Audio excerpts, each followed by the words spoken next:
Welcome back to the Charismatic Voice. Today for My Choice Tuesday, I wanted to listen to both some Disney and some acapella. So we're going to be listening to Peter Hollens and Whitney Avalon together doing an epic Disney Villains medley. This is going to be exciting, I think, because it's so much more fun to sing a villain. I mean, I've sung the heroine so many times, and the heroine that dies too. Like, it's just, I guess it's kind of fun to have mad scenes and die on stage sometimes, but really, I feel like the real treat of most of these stories is the villains part. Villains are so much more fun to play, and you get to explore tons in here when you're singing a villain too. It's really, really fun. So I'm excited to see what they do with it. By the way, you guys might know Peter Hollens from before. He's awesome, does tons of layering of his own voice. He was one of like those original people that did amazing layering, all vocal. So he's incredible. Whitney, you might not know, maybe you do. I know her only as the girl that did the princess rap battles, which are hilarious. And she's an actress as well, and she sings. I've only heard her rap, so I'm going to be very curious to hear what her voice singing sounds like. Let's get to it.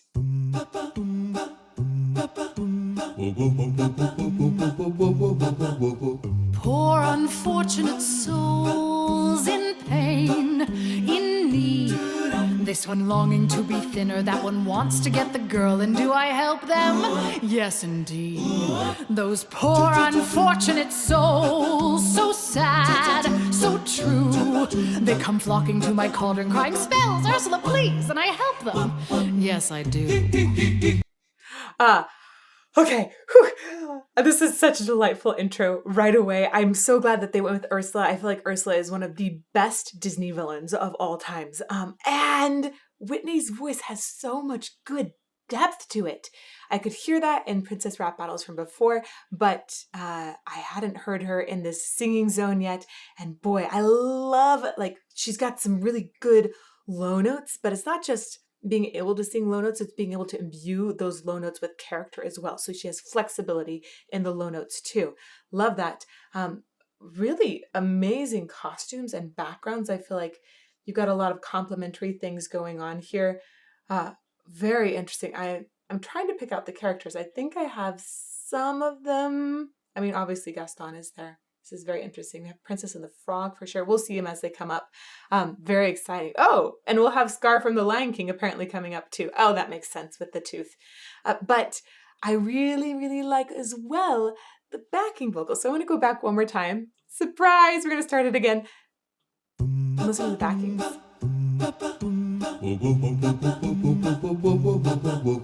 Poor unfortunate souls in pain, in need. This one longing to be thinner, that one wants to get the girl, and do I help them? Yes, indeed. So when you're doing a cappella music, you don't have a drum kit. Sometimes you have a beatboxer or a vocal percussionist, and they will help establish that rhythm, but you don't have that here. Peter is not beatboxing. What we do have is very carefully chosen consonants and vowels, and also length of those vowels. So I love the way that there's a ba, right? The b is a quick attack on a consonant there, and each of the vowels that are after these ba are really short, and that gives it a really nice feeling of like a rhythmic continuity and energy underneath. And it makes it stand apart a lot when you have these wah kind of feelings, which end up feeling very special since we've had such short stuff before. And then you get this like sudden crescendo and movement from one vowel to another, even a little slide in there. It's really fun backing to start with. And at the same time, it's not giving away too much at the very beginning. Oh, again, boom, boom, going to an M helps that bottom bass get out of the way of the backing vocals that are right on top. Okay, sorry, I'll let it go.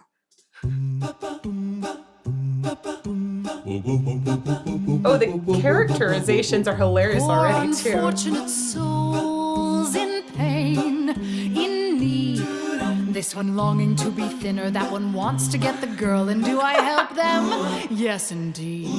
Those poor unfortunate souls, so sad. Great bite so and the voice true. too. They come flocking to my cauldron crying, spells, Ursula, please, and I help them. Yes, I do. So prepare for a chance of a lifetime. Be prepared for sensational news. A shining new era is tiptoeing nearer. And where do we feature? Just listen to teacher. I love that they had her leave her box and go over to his box and be one of the hyenas, essentially, from the Scar scene. Also, loved the ease with which Peter went up to that high note in there. That was delightful. Okay. For a chance of a lifetime, be prepared for sensational news. A shining new era is tiptoeing nearer. And where do we feature? Just listen to teacher. I know it sounds sordid, but you'll be rewarded when at last I am given my dues. And injustice deliciously square. Be prepared. The shove was delightful. There's a really cool vocal percussion line that's happening underneath all of this. I love also the complexity of the backings at this point. In The Lion King, you had a lot of obviously like African inspiration in the music. It was part of why it was such a delightful score. And I like the way that they've really captured that and the backing vocals here. Really cool.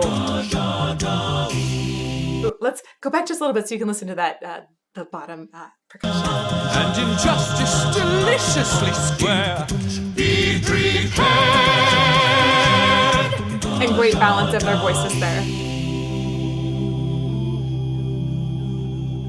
Beata Maria, you know I am a righteous man. Of my virtue I am justly proud. Beata Maria, you know I'm so much purer than the common vulgar, weak, licentious crowd. It's very, very interesting to hear the vowels here go more British, more pure for Peter, right? You got the idea with Scar that maybe he's a bit more like of a bad boy kind of hanging out, I don't know, a different kind of bad boy, a more casual kind of bad boy. This one is a very religious, proper bad boy, if you will, which you hear just in the vowel choice. Even in the flipped arc, that's an instant indication like, oh, okay, well, this is going to feel more classical because, and you know, it's sort of hearkening to maybe if you were singing Italian and you had that kind of flipped R there. More to answer there, but of my virtue I am justly proud. Beata Maria, you know I'm so much purer than the common vulgar, weak, licentious crowd. Wait, what is happening? There's like things being thrown across the screens here. It's hard to watch all of these amazing interactions when there's so many awesome layers. It's really, really hard to produce this kind of music when you have so many different vocal layers in there. It has to be incredibly precise, and it's difficult, especially when you have one or two voices, in this case two, right, that have sung all of these different layers. When you're mixing and mastering that, those voices can have sympathetic resonances that can get in the way and can make it so the overall sound can really easily just become mush. And you don't have that at all here. You just have like all of these really beautiful, clean layers that you can pick out. And it's so much fun for me. It's like ear candy everywhere. Maria, you know I'm so much purer Gloves. than No, the hat. common Gloves vulgar, thrown. weak, licentious crowd. Then tell me, Maria, why I see her dancing that vocal there. percussion too. Why her smoldering eyes still scorch my soul. I see her, the sun caught in her raven hair is blazing in me out of all control. Like fire, hellfire, this fire in my skin, this burning desire. turning me to sin. Really, really, really dig I love the Hellfire song in general. It's so dramatic. And I like that in this arrangement, you have a lot more sustained oohs and ahs. It has the feeling of more of that church cathedral happening because of that. It's really nice to have a build into this from the last two as well. It has such a strong contrast, I think, from the previous villains that we've gotten. And in addition, I love the way that this lets Peter's voice really soar in longer lines. It's just beautiful how he's able to shape the sound, whether it's short or long. The sounds that he shapes is always very, very splendid, gorgeous. No one's slick as Gaston, no one's quick as Gaston, no one's neck's as incredibly thick as Gaston. For there's no one in town half as manly, perfect, a pure paragon. You can ask any Tom, Dick, or Stanley, and they'll tell ya whose team they prefer to be on. Where did they film this? It looks very Disney. I love it. That's awesome. Also, she suddenly came in. She's playing Gaston's sidekick, which is hilarious because that's usually a dude, but he has like such a nasal, bright voice. And it's so funny to hear her take that idea of his voice and just inhabit it so well, because I've only heard her sing as Ursula so far, right? Which was like deep, sultry, had lots of character, lots of mellowness and warmth in it. And all of a sudden that voice went from like, woo, mellow warmth to like, bam, so focused. Wow. Very impressive. LeFou? Maybe, possibly. Okay. I want to go back to this entrance. This was hilarious. What great transitions. No one's slick as Gaston, no one's quick as Gaston, no one's neck's as incredibly thick as Gaston. For there's no one in town half as manly, perfect, a pure paragon. You can ask any Tom, Dick, or Stanley, and they'll tell ya whose team they prefer to be on. She even had like a little growl and tell ya. I think she had a little distortion she put in there as well. That was fun. One more time. I'm gonna go back to that. Perfect, a pure paragon. They're hilarious together. You can ask any Tom, Dick, or Stanley, and they'll tell ya whose team they prefer to be on. No one's been like Gaston, a kingpin like Gaston. No one's got a swell cleft in his chin like Gaston. As a specimen, yes, I'm intimidating. My, what a guy, that Gaston! Ooh, I love this transition material here as well. Oh man, transitions are so hard to write well, and these are really, really well done. Beautiful, quick shift of tempo there as well. When you're doing transitions, especially in this kind of video, they're moving between so many different songs so quickly, and so you have to be able to fluidly draw us into the next one and not take too much time at the same time. So it's really beautifully done. Let's go back. They're just funny. I love the play between these two. Chin like Gaston. As a specimen, yes, I'm intimidating. My, what a guy, that Gaston! Mother knows best. Listen to your mother. It's a scary world out there. This song, I feel like this one is so underrated. This is the mom from Tangled. It's such a good song. I wish we had way more people doing covers of this. It's so much fun. Gaston! Mother knows best. Listen to your mother. It's a scary world out there. Mother knows best. One way or another, something will go wrong, I swear. Ruffians, thugs, poison ivy, quicksand, cannibals and snakes, the plague. Yes! Also large. Amazing. Really, really good way of zipping up for that high belt in the middle. It has a octave jump there, and especially after hearing how well she expands into the lowers for Ursula. I didn't expect this sudden jump to be so successful. World out there, mother knows best. One way or another, something will go wrong, I swear. Ruffians, thugs, poison ivy, quicksand, cannibals and snakes, the plague, yes. Also large bugs, men with pointy teeth, and stop, no more, you'll just upset me. Mother's right here, mother will protect you. Darling, here's what I suggest. Skip the drama, stay with mama. Mother knows best. So her vibrato, a few times I thought like, oh, I wonder, is that good? And I think she just has a very naturally fast vibrato.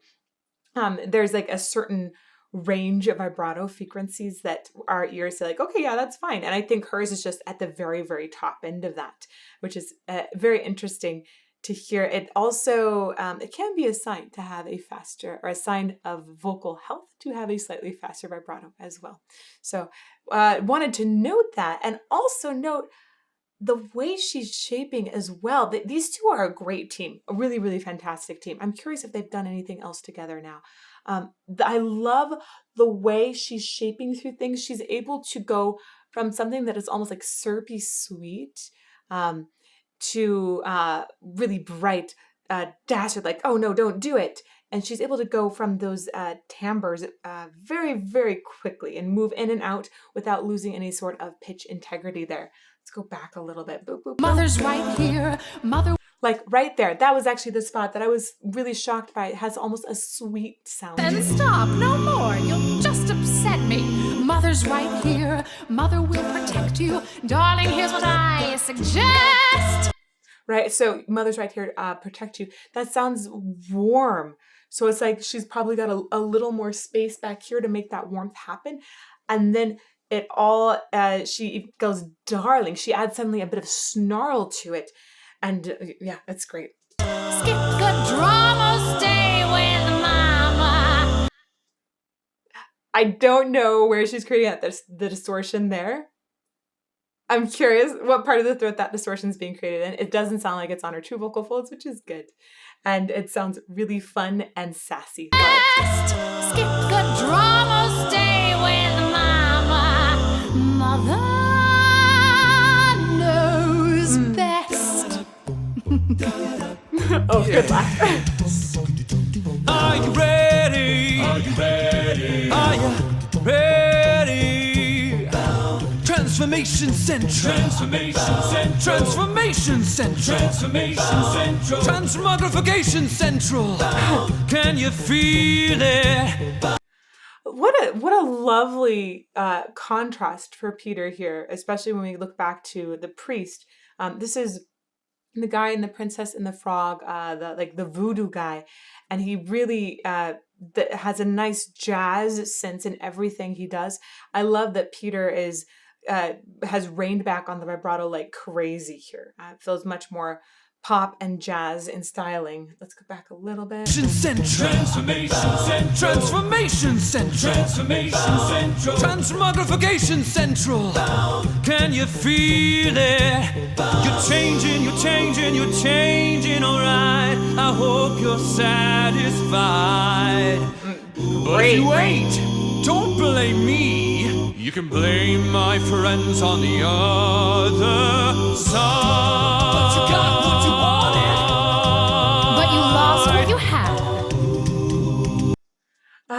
Really, it's so interesting. This one doesn't have as much of a vocal range as some of the other things that he's sung. But I love the way he just taps into a pocket. And he's got that laser going the whole time. It had a lot of continuity in the sound, a lot of really good enunciation as well. Actually, let's agree that their enunciation in every single character has been amazing. And the enunciation has changed with each character as well. I love the details that they've put into these characters. Let's go back just a little bit and then catch my friends on the other side. But you got what you wanted. But you lost what you had. So Ali turns out to be merely Aladdin, just a con trying to figure out who she was the whole time. I was like, I cannot place this character in the bottom right. Jafar. Yes, Jafar. Loved the transition up to that, the way it shifted keys a few times. This is clearly going to be our last character, so that was a nice way to build up, hopefully to a really great climactic end. Let's hear that one more time. So Ali turns out to be merely Aladdin. Just a con, need I go on? Take it from me.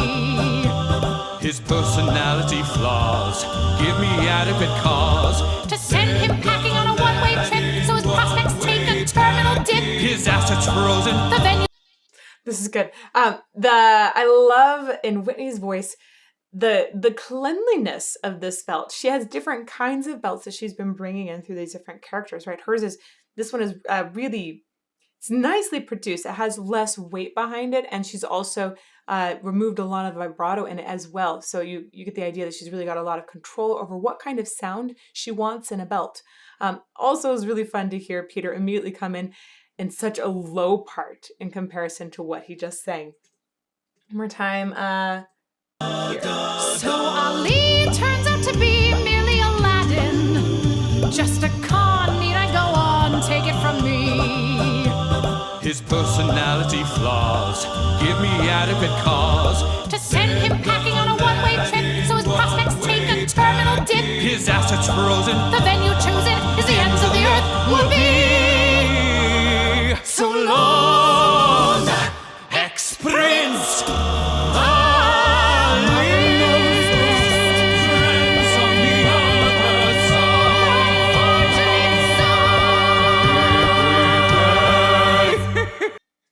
Whoa, this ending is fantastic. I love the little bits that are underneath as they're holding out the long note. You get like little snippets of all of the other villains singing their thing, so it wraps it very, very nicely.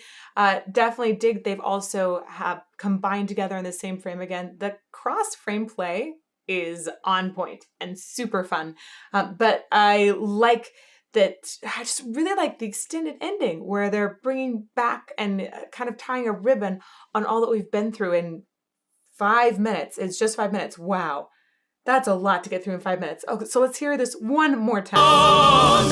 Here? Ex-prince. Oh, great coordination of enunciation there. Really cool.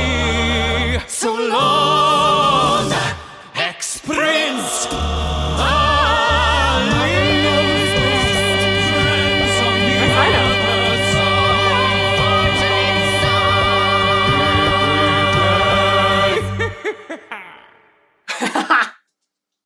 Awesome.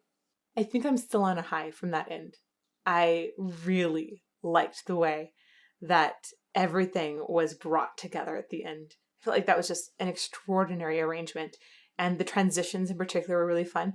The vocal percussion was fun, how it added to some and then they took it out of others. I felt like it was very tastefully done, and it relied on the voice to create rhythm with different consonants at times, and then sometimes you had percussive elements or loops that were added in there.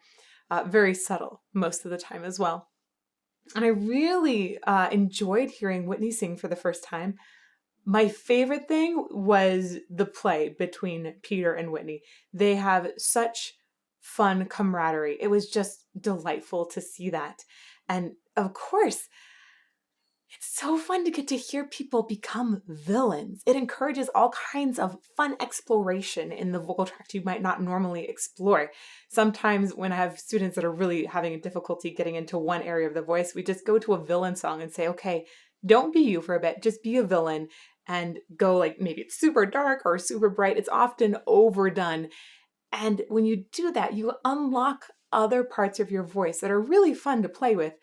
So hearing two mega professionals do that together is just like extra bonus fun. Delightful. Many of you recommended this video to me, and I want to say thank you so much. I hope you'll make many more recommendations like it because I love it. I love it. Disney Acapella is like so good. So make those recommendations in the comments down below. And by the way, if you don't know, Peter Hollens does have an awesome Patreon. You should sign up for it, and you should sign up for my Patreon too. We're all really cool people. And you can find me here every single Monday, Tuesday, and Friday at 8 a.m. Arizona time for live premieres, or if you want to just learn about singing in general, or maybe even music in general, I have courses about that at thecharismaticvoice.com. See you somewhere soon.